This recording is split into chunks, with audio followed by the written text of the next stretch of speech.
జై హో.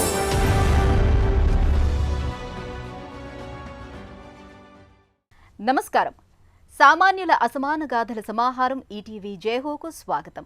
కన్నడ సీమలో నిన్నటి ఓ విద్యార్థిని విద్య దృష్టిలోపం వల్ల చదువులో కష్టాలను ఎదుర్కొంది. లెక్కలు, సైన్స్ అభ్యాసానికి అవస్థపడింది. తరువాత కాలంలో తనలాంటి వేలాది విద్యార్థులకు నవ్య సాంకేతిక ఆవిష్కారంతో పరిష్కారం చూపింది. కేరళలో ఓ హరిత ప్రేమికుడు కొద్ది స్థలాన్నే ఉద్యానవనంగా మార్చాడు. ఇంటి ప్రాంగణాన్ని ఆకుపచ్చ లోకంగా తీర్చిదిద్దాడు. విభిన్న కథనాలతో మీ ముందుకు వచ్చింది జయహో. ఆమె తనలాంటి వారికి కష్టసాధ్యమైన గణిత విజ్ఞాన శాస్త్రాల అభ్యాసాన్ని తేలిగ్గా మార్చింది. విజన్ ఎంపవర్ సంస్థను స్థాపించి పరిష్కారం చూపింది. పుట్టుకతో చూపులేని విద్య అనే బెంగళూరు విద్యార్థిని తనలాంటి వేలాది విద్యార్థులకు మార్గదర్శనం చేసింది. మిత్రుల సహకారంతో బ్రెయిలీలో పుస్తక పఠనానికి కొత్త ఆవిష్కారాన్ని తీసుకువచ్చి గొప్ప మేలు చేసింది. ఉన్నతంగా ఎదగటానికి ఉన్నత విద్య ఓ సోపానమే. విద్యార్థుల్లో అత్యధికులు స్టెమ్ సబ్జెక్టులుగా ప్రాచుర్యంలో ఉన్న సైన్స్, టెక్నాలజీ, ఇంజనీరింగ్, మ్యాథ్స్ సబ్జెక్టుల వైపు మొగ్గు చూపటం సహజం. కానీ దృష్టిలోపం ఉన్న విద్యార్థుల్లో వీటిని ఎంపిక చేసుకునే వారి సంఖ్య చాలా తక్కువగా ఉంది. ఉదాహరణకు ఈ సబ్జెక్టులంటే విద్య అనే విద్యార్థినికి ప్రాణం. స్వగ్రామం బెంగళూరు సమీపాన తిరుమగొండనహళ్లి. తనకు పుట్టుకతోని చూపుపోయింది.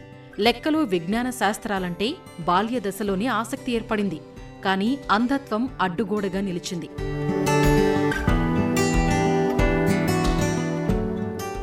I'm visually impaired since birth and I'm the founder of నాకు పుట్టుకతోనే దృష్టిలోపం ఉంది. విజన్ ఎంపవర్ సంస్థ వ్యవస్థాపకురాలిని. నాలాంటి విద్యార్థులు సైన్స్, టెక్నాలజీ, ఇంజనీరింగ్, గణితాన్ని తేలిగ్గా చదివేందుకు ఈ సంస్థను స్థాపించాను. కంటి చూపు లేని వాళ్లైతే ఈ చదువులకు అర్హులు కారన్న అపోహలున్నాయి. నేను బాల్యంలో ఓ అందుల పాఠశాలలో 2వ తరగతిలో చేరాను. మ్యాథ్స్, సైన్స్ నీకోసం కాదంటూ నిరుత్సాహపరిచారు. ఎందుకని అడిగితే అవి దృశ్య ప్రధానంగా బోధించే సబ్జెక్టులన్నారు. అందువల్లనే కావచ్చు లక్షలాది విద్యార్థులు వీటికి దూరమయ్యారు. వారు 7వ తరగతిలోనే బడి మానేస్తున్నారు. very early on when they are in 7th grade they drop out from it. 6 ఏళ్ల వయసులో గణితంతో తన ఆరంభ పరిచయాన్ని విద్య ఎంతో ఇష్టంగా జ్ఞాపకం చేసుకుంటారు. రంగుల్లో, వివిధ ఆకృతుల్లో ఉండే సంఖ్యలను గుర్తించి వ్యూహాత్మకంగా వేరుచేసే అభ్యాస స్పర్శ గుర్తే. ప్రతిష్టాత్మక పాఠశాలల్లో కుమార్తెను చేర్పించాలని పేరెంట్స్ ప్రయత్నించారు. కానీ అంధత్వం కారణంగా ప్రవేశానికి నిరాకరించారు. విద్య ఆ తర్వాత అత్తిబిలే పబ్లిక్ స్కూల్లో చేరింది. అదనపు ట్యూటర్ సాయంతో పట్టుదలగా చదివింది. Across the country. దేశంలో 12వ తరగతిలో గణిత శాస్త్రం తీసుకున్న తొలి అంధ విద్యార్థిని కర్ణాటక వాసినైన నేనే. బెంగళూరు IIITలో గ్రాడ్యుయేషన్ అయ్యాక నాలో ఓ అంతర్మథనం. ఉద్యోగం కోసం నేను వెతుక్కోవడం ఏంటి, నేనే ఉద్యోగ అవకాశాలు ఎందుకు సృష్టించకూడదు అని అనుకున్నాను. నాలాంటి వేలాది విద్యార్థులు తేలిగ్గా స్టెమ్ సబ్జెక్టులు అభ్యసించే వీలు కల్పించాలని అనుకున్నాను. Vision Empower along with Professor Amit Prakash and Supriya. విద్య చదువులో ఎన్నో విజయాలు సాధించింది. అయినా ఏం లాభం? ఉద్యోగం దొరకలేదు. ఈ వైఫల్యంతో తాను వ్యాపారవేత్త కావాలన్న నిశ్చయానికి వచ్చారు. సైన్స్, సాంకేతిక, గణిత, ఇంజనీరింగ్ విద్యను దృష్టిలోపం ఉన్న వేలాది విద్యార్థులు సులభంగా నేర్చే సంస్థను స్థాపించారు. విద్య బెంగళూరు క్రైస్ట్ యూనివర్సిటీలో డిగ్రీ చేశారు.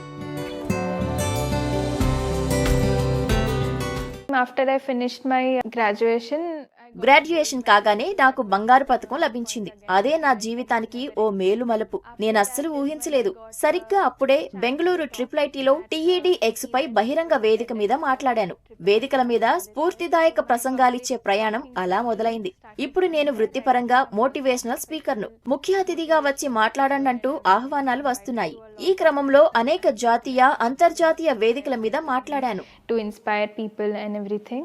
విద్య తన ఉన్నత విద్యాభ్యాస క్రమంలో ఎన్నో అవాంతరాల్ని అధిగమించారు. సైన్స్, మ్యాథ్స్లో అగ్రశ్రేణి విద్యార్థినిగా నిలిచారు. కష్టపడే తత్వం, అంకిత భావంతో బెంగళూరు IIITలో డిగ్రీని దిగ్విజయంగా పూర్తి చేశారు. అనంతరం 2015లో అక్కడే డిజిటల్ సొసైటీ ప్రోగ్రాంలో MSc పూర్తయింది. తర్వాత తరగతి సహచరి సుప్రియా డేతో కలిసి IIITలో ప్రొఫెసర్ అమిత్ ప్రకాష్ దిశానిర్దేశంతో 2017లో విజన్ ఎంపవర్ అనే స్వచ్ఛంద సంస్థను స్థాపించి చూపులేని విద్యార్థులకు శాస్త్ర సాంకేతిక విద్యను సులభతరంగా అందించారు. My name is Amit Prakash. నా పేరు అమిత్ ప్రకాష్. నేను బెంగళూరు ట్రిబుల్-ఐటీలో ప్రొఫెసర్ని. విద్య చక్కగా చదువుకొని 2017లో క్లాస్ టాపర్గా నిలిచింది. కంటి చూపు లేని విద్యార్థులకు శాస్త్రీయ విద్యను అందుబాటులోకి తెచ్చేందుకు విజన్ ఎంపవర్ సంస్థను నెలకొల్పాలన్న ప్రతిపాదనతో ముందుకు వచ్చింది. ఇక్కడ చదువుతున్నప్పుడు వచ్చిన ఆలోచనే ఇలా రూపుదిద్దుకుంది. ప్రస్తుతం విజన్ ఎంపవర్ డిజిటల్ అక్షరాస్యత ప్రాధాన్యంపై దృష్టిని కేంద్రీకరించింది. ఇందులో భాగంగా 6 రాష్ట్రాల్లో 30కి పైగా పాఠశాలలకు సహకారం అందిస్తోంది. ఈ సంస్థ ఇంతవరకు 300 మంది వాలంటీర్ల సాయంతో 18,000 విద్యార్థులకు మేలు చేసింది. రానున్న కాలంలో 100 పాఠశాలలకు ఈ సహకారాన్ని విస్తరించాలని ప్రణాళికతో ఉన్నారు. కంటి చూపులేని విద్యార్థుల శ్రేయస్సుకు పనిచేస్తున్న విద్య కృషికి గుర్తింపు లభించింది. 2022 డిసెంబర్ 3వ తేదీన రాష్ట్రపతి ద్రౌపది ముర్ము ఆమెను సర్వశ్రేష్ఠ దివ్యాంగజన్ పురస్కారంతో సత్కరించారు. Across the country, I was the first blind student to study math in 12th grade. నాలాంటి లక్షలాది చూపులేని విద్యార్థుల కోసం ప్రొఫెసర్ అమిత్ ప్రకాష్, సుప్రియతో కలిసి విజన్ ఎంపవర్ ను ప్రారంభించాను. ప్రస్తుతం మేము 13 రాష్ట్రాల్లోని 105 పాఠశాలల్లో పనిచేస్తున్నాం. మా కృషితో 3,500 విద్యార్థులు ప్రయోజనం పొందుతున్నారు. Schools benefiting about 3,500 beneficiaries. Supriya స్థాపించిన వెంబీ టెక్నాలజీస్ విద్య సహ వ్యవస్థాపకురాలు. ఇది దృష్టిలోపం ఉన్న విద్యార్థులకు అద్భుత సాంకేతిక పరిష్కారాల్ని ముందుకు తెచ్చింది. విద్య మైక్రోసాఫ్ట్ రీసెర్చ్ ఇండియాలో 2 ఏళ్లు పనిచేశారు. వెంబీ టెక్నాలజీస్ హెక్సెస్ అంతరా పేరుతో ప్రపంచంలో అత్యంత అందుబాటు ధరలో బ్రెయిలీలో పుస్తకం చదివే ఆవిష్కారాన్ని తీసుకొచ్చింది. I'm grateful to Professor Amit and Vidya for considering. నా ప్రయత్నంలో భాగస్వాములు అయినందుకు ప్రొఫెసర్ అమిత్ ప్రకాష్ కు, విద్యకు నా కృతజ్ఞతలు. నా చదువు, వృత్తిపరమైన అనుభవం ఒక గొప్ప పనికి అక్కరకొచ్చాయి. దృష్టి లోపంతో స్టెమ్ ఎడ్యుకేషన్ కు దూరమైన విద్యార్థులకు సదుపాయంగా అవగాహన పెంచి ప్రతిభ, సామర్థ్యాలకు గుర్తింపు తెచ్చేందుకే ఈ వెంబీ టెక్నాలజీస్. ఇందులో ప్రాజెక్టు వీడియో పోటీతత్వాన్ని పెంచే బోధనా పద్ధతి. దీన్ని లుడిక్ డిజైన్ ఫర్ యాక్సెసిబిలిటీ అంటారు. ఇది మైక్రోసాఫ్ట్ సహకారంతో డిజైన్ చేశాం. Accessibility approach was designed in collaboration with Microsoft Research. విద్య తన విజన్ ఎంపవర్మెంట్ ఆవిష్కారాలతో స్టెమ్ లక్షలాది విద్యార్థుల జీవితాల్ని ప్రభావితం చేస్తున్నారు. భవిష్యత్తులో ప్రేరణాత్మక ప్రసంగాలు ఇచ్చే మోటివేషనల్ స్పీకర్గా మారి తన వృత్తి పరిధిని విస్తృతం చేసుకోవాలని భావిస్తున్నారు.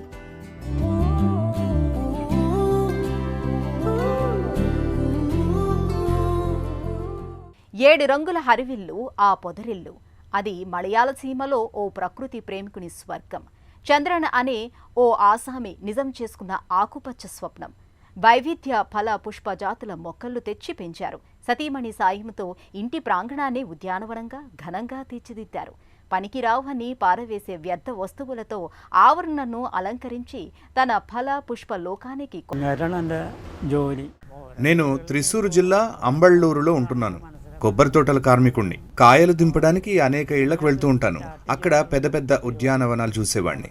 నా ఇంటి ఆవరణనే అలా ఎందుకు తీర్చిదిద్దకూడదు అనే ఆలోచన వచ్చింది. ఆ దిశగా చిరు ప్రయత్నాలు చేశాను. ఇళ్ల యజమానులు పనికిరావని ఎన్నో వస్తువులు పారేస్తూ ఉంటారు. వాటితో ఆవరణను అందంగా తీర్చిదిద్ది పచ్చదనం నింపాలనుకున్నాను. వాటిని సద్వినియోగపరిచి చూడముచ్చటగా చేశాను.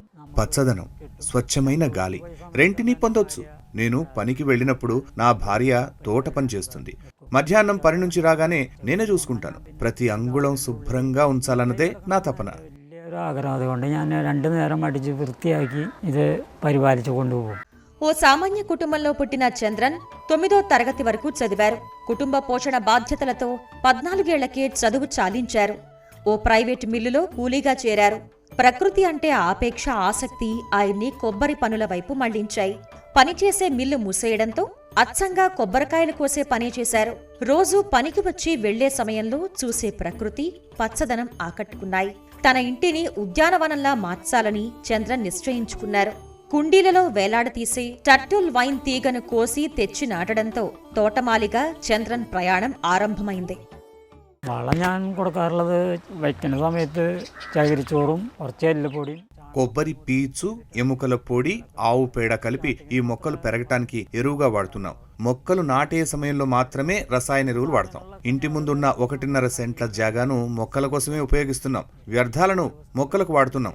ప్యాన్ రెక్కలు, పాత ఫుట్బాల్స్, కుండలు, ఇలా ఇవన్నీ మొక్కలకు ఉపయోగపడేలా చేస్తున్నాం. ఈ పనిని ఇంకా కొనసాగించాలని కోరుకుంటున్నాను. ఆకుపచ్చ సంకల్పానికి సృజనాత్మకత తోడైంది. పారవేసే వస్తువులకు కళాత్మకంగా ఉపయోగిస్తున్నారు. ఇవన్నీ కొబ్బరి పనులకు వెళ్లినప్పుడు దొరికినవే. వీటిలో రంగురంగుల సీసాలు, ప్లాస్టిక్ డబ్బాలు, అల్యూమినియం వస్తువులు, టైర్లు ఉన్నాయి. భార్య ఆశాకు కూడా తోటపని ఇష్టమే. భర్తతో కలిసి పనులన్నీ చేస్తారు. రకరకాల మొక్కలతో అనుబంధం పెరిగింది. మానసిక బంధమైంది. మొక్కలను సొంత బిడ్డల్లా చూసుకుంటున్నారు. കാലത്ത് നേരത്തെ ആള് ജോലിക്ക് പോവും. പോയി കഴിഞ്ഞ് ఆయన పొద్దున్నే లేచి పనికి వెళతారు. మొక్కలను తడుపుతారు. తర్వాత నేను సరిపడా నీరు పోస్తాను. మధ్యాహ్నం వచ్చాక మళ్లీ మట్టి మార్చడం, కుండీల స్థానాలను మార్చడం చేస్తారు. 7 ఏళ్ల క్రితం మేమిద్దరం చిన్న ప్రయత్నంగా ఈ తోట పని ప్రారంభించాం. మొక్కలన్నీ పెద్దగా అయ్యాయి. మాకు సంతోషాన్నిచ్చేది ఇదే. ఆయనకి తరులు, నాకు విరులు. ఆయనకి పచ్చదనం ఇష్టం, నాకు పూలంటే ఇష్టం. ഒരു പൂ അത് കൊണ്ടുവന്ന് വെച്ചിട്ടുണ്ട് അത്ര തന്നെ. నిద్రలేచాక కొంత సమయం వీటికే కేటాయిస్తారు. ఆయనది మొక్కవోని దీక్ష. తన నిబద్ధత, స్థిర కృషి, దృఢ సంకల్పం 10 మందికి ఆదర్శంగా నిల్చింది. పెద్ద ఉద్యానవనమేమీ కాదు. ప్రాంగణమంతా కొద్ది స్థలమే. కృషి మాత్రం ఘనం. సిద్ధంగా ఉన్న వస్తువులు, పారవేసే వస్తువులకు ప్రయోజనం కల్పించి ఆవరణను హరిత వనంలా మార్చారు.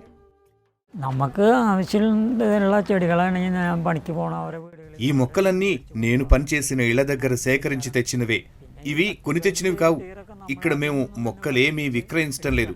ఇక్కడికి వచ్చేవారు స్వచ్ఛమైన గాలి పీలుస్తూ, ప్రకృతిని ఆస్వాదిస్తూ ఆనందంగా తిరిగి వెళతారు. వెళుతూ వెళుతూ మెచ్చుకుంటారు. మంచి మాటలతో అభినందిస్తారు. మెచ్చుకుంటారు. మాకచ్చాలు, ఏదో చేయగలిగినంత చేస్తున్నాం. അതുകൊണ്ട് നമ്മളത് നിലനിർത്തി അതിനെ പരിപാലിച്ചു കൊണ്ടു കിടക്കണം. చంద్రన్ అంద കുറെ പ്ലാൻ ഉണ്ട്. കൂടുതലും అప్పుడే ఏమైంది, నా మనసులో ఇంకా ప్రణాళికలున్నాయి. మరికొన్ని రకాలను తెస్తాను. ఈ క్రమంలో వాతావరణాన్ని గమనంలోకి తీసుకోవాల్సింది. వర్షాలు పడుతూ ఉంటే నష్టం వాటిల్లుతుంది. ఎండలు లేదా ఉష్ణ వాతావరణం ఉంటే బోలెడు జాగ్రత్తలు తీసుకోవాలి. మరింత శ్రద్ధగా చూసుకోవాలి. പുതിയ പുതിയ വെറൈറ്റികൾ കൊണ്ടുവരണം എന്നാണ് ആഗ്രഹം. సానికి అంధత్వం అడ్డు కాదని నిరూపించారు బెంగళూరు అమ్మాయి విద్య. విజన్ ఎంపవర్ సంస్థ ద్వారా చూపులేని వేలాది విద్యార్థులకు మహోపకారం చేశారు. స్వయం కృషి పెట్టుబడిగా ఇంటి ప్రాంగణంలోనే ఆకుపచ్చ లోకాన్ని సృష్టించారు కేరళవాసి చంద్రన్. మరిన్ని కథనాలతో వచ్చే వారం జైహోలో మళ్లీ కలుద్దాం. నమస్కారం.